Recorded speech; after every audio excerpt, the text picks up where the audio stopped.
வணக்கம். உலகமறையாம் திருக்குறள் உன்னதமான நூல்.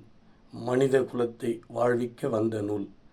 நாம் அனைவரும் அதை பின்பற்றினோமே ஆனால் வாழ்க்கையில் எந்த துன்பங்களையும் இன்பமாக மாற்ற முடியும், இன்னல்களை மகிழ்ச்சியாக மாற்ற முடியும், மனித நேயத்தை உலகெங்கும் பரப்ப முடியும், தானும் நடக்க முடியும், இயற்கையோடு கொஞ்சி குலாவி விளையாட முடியும்.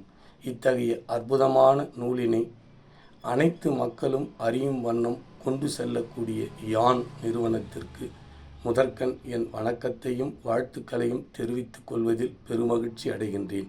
என்னுடைய பெயர் முனைவர் சு. மீனாட்சி சுந்தரம். அரசு பள்ளி பெரியகுளத்தின் தலைமை ஆசிரியராக பணிபுரிந்து வருகிறேன்.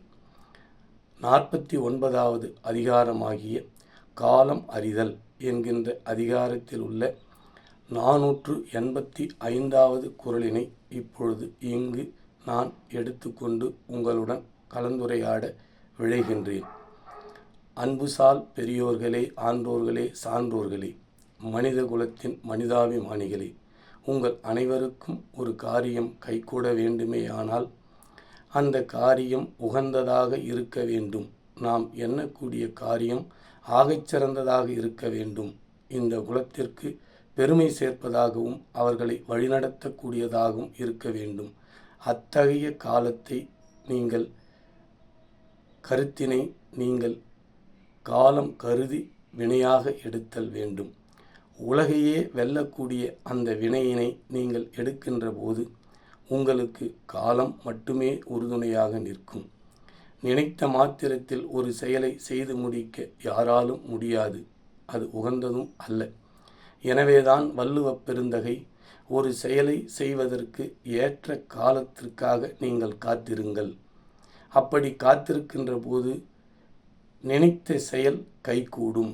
அந்த காலத்தை நீங்கள் கருத்தில் கொண்டு எதிர்பார்த்து அமைதியாகவும் மிகவும் நல்ல எண்ணங்களோடும் தீய சிந்தனைகள் இன்றி சரியான நேரம் வரும் வரை அமைதியாக காத்திருக்க வேண்டும்.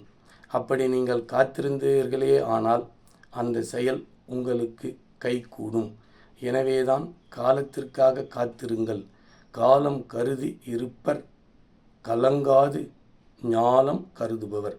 உலகத்திலேயே வெல்லக்கூடிய செயலுக்காக நீங்கள் உரிய நேரம் வரும் வரை அமைதியாக காத்திருங்கள்.